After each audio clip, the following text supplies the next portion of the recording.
Alors, j'ai vu hier un opéra de Dvorak qui s'appelle Roussalka et qui est inspiré du conte d'Andersen, La Petite Sirène. Et c'est un opéra qui est autour du féminin, hein, a priori. Autour du féminin, c'est une femme, une nymphe. Je parle de Roussalka, je ne reviens pas sur La Petite Sirène elle-même, de toute façon c'est une adaptation, avec certainement des variantes. Une nymphe qui voudrait devenir humaine, qui voudrait devenir homme, en fait.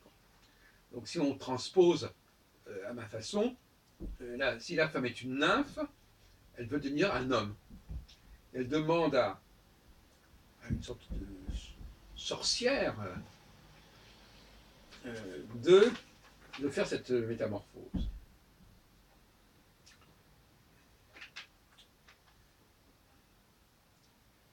Et il y a Baba, comme ça, la sorcière. Et alors c'est très pénible, elle tombe amoureuse d'un homme, un prince, etc. Et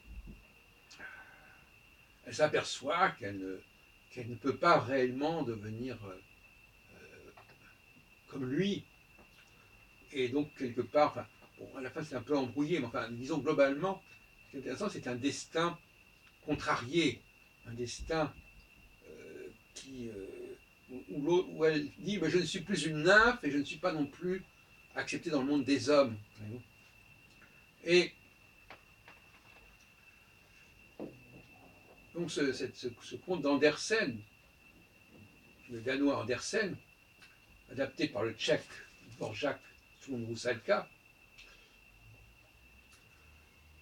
nous invite, nous inspire dans notre réflexion sur le féminin et sur le destin des femmes aujourd'hui, dans leur volonté de changer de nature, de changer de statut, de devenir comme l'homme,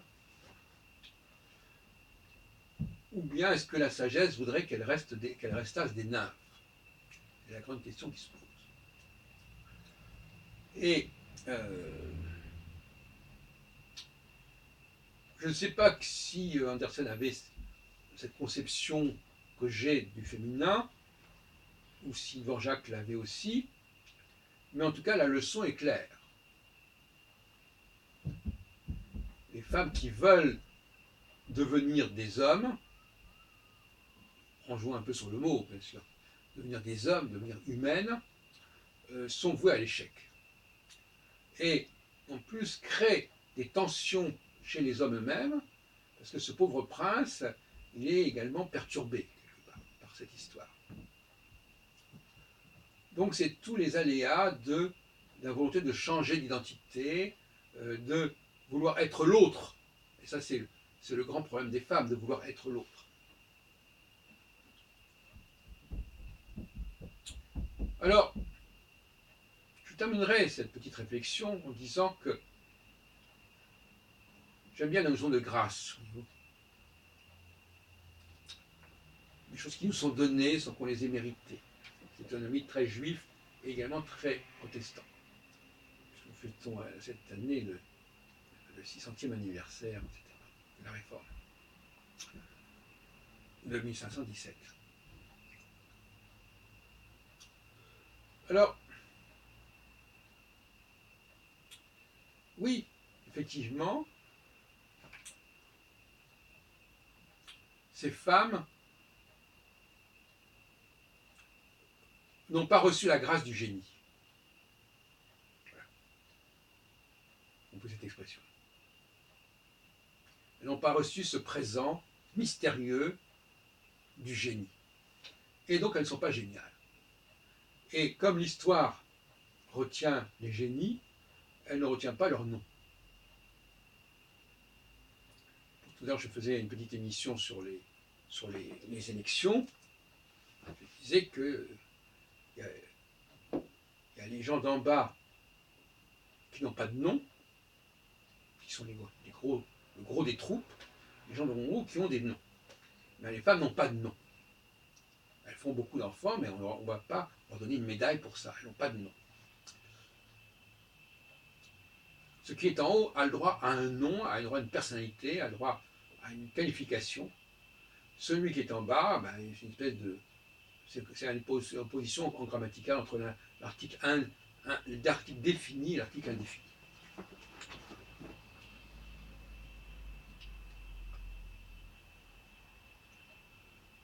Donc,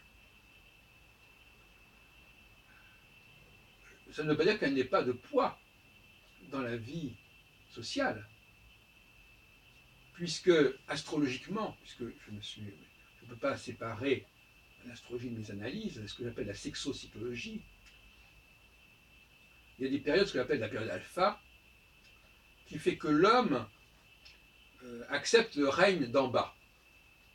Donc il accepte d'être dominé par le monde d'en bas. Et la période oméga fait qu'il revient, il réaffirme son domination sur la femme en allant vers le haut.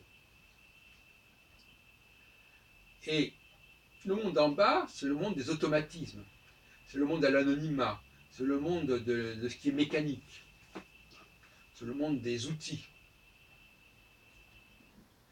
Et quand une femme est enceinte, elle est un outil, elle est un instrument. Qui fonctionne plus ou moins subconsciemment, c'est-à-dire qu'il fonctionne, mais il n'a pas conscience de son fonctionnement, véritablement, alors que le monde d'en haut est un monde de l'hyperconscience. Il faut exactement savoir ce qu'on fait. On n'est pas en pilotage automatique. Il faut maîtriser consciemment, en pleine conscience, son savoir.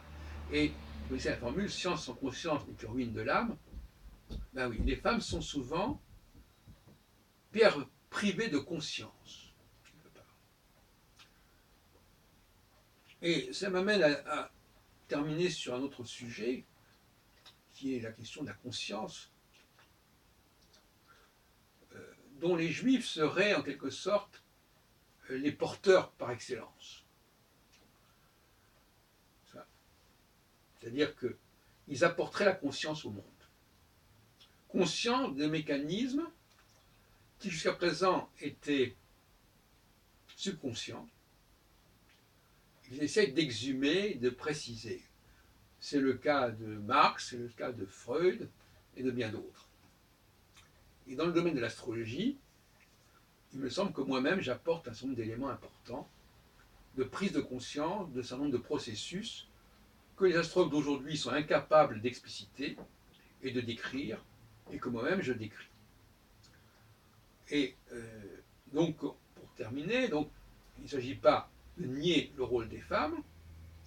À un moment donné, l'homme a besoin de passer le relais aux femmes pour pouvoir, parce que la tâche serait trop lourde. Et le cas emblématique, c'est évidemment le fait d'avoir des enfants à faire et de devoir passer par la femme parce que soi-même on ne les fait pas, à moins de devenir androgyne.